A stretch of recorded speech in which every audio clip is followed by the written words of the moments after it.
सांगरूळ जिल्हा परिषद मतदारसंघातील काँग्रेसच्या उमेदवार शीतल यादव, सांगरूळ पंचायत समितीच्या उमेदवार दीपाली नाळे आणि बहिरेश्वर पंचायत समितीच्या उमेदवार शोभा पाटील यांच्या प्रचारासाठी सांगरूळमध्ये काँग्रेसच्या वतीनं प्रचार सभेचं आयोजन करण्यात आलं होतं. शिवाजीराव खाडे या सभेच्या अध्यक्षस्थानी होते. यावेळी आमदार सतेज पाटील यांनी सांगरूळ परिसर हा नेहमीच काँग्रेसच्या विचारांचा राहिला असल्याचं सांगितलं. त्यांनी दिवंगत श्रीपतराव बोंद्रे दादा, पी.एन. पाटील, मारुती खाडे यांच्यासारख्या निष्ठावान नेत्यांनी काँग्रेसचा विचार आजवर जिवंत ठेवला असून काँग्रेसचा हाच विचार पुढे नेण्याची लढाई सुरू असून या लढाईत आपण सर्वांनी साथ द्यावी असं आवाहन केलं.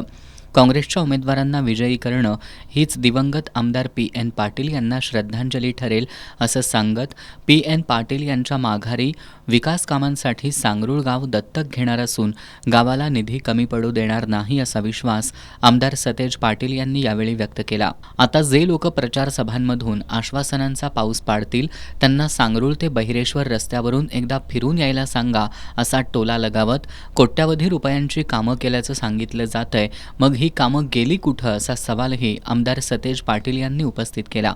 महायुती सरकारच्या काळात राज्यातील माता भगिनी सुरक्षित नाहीत, तसंच समाजातील कोणताही घटक समाधानी नसल्याचं आमदार सतेज पाटील यांनी सांगितलं.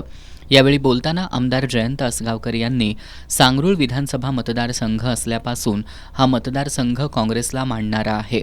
दिवंगत श्रीपतराव बोंद्रे दादा, पी.एन. पाटील यांनी या भागात काँग्रेस तळागाळापर्यंत रुजवली असून सध्या आमदार सतेज पाटील हे काँग्रेसला उभारी देण्याचं काम करतायत. सांगरूळ जिल्हा परिषदेसह या मतदारसंघातील पंचायत समितीच्या उमेदवारांना विजयी करून त्यांना ताकद देऊया असं आवाहन आमदार असगावकर यांनी केलं. यावेळी उमेदवार शीतल यादव, दीपाली नाळे, शोभा पाटील यांनी मनोगत व्यक्त केली.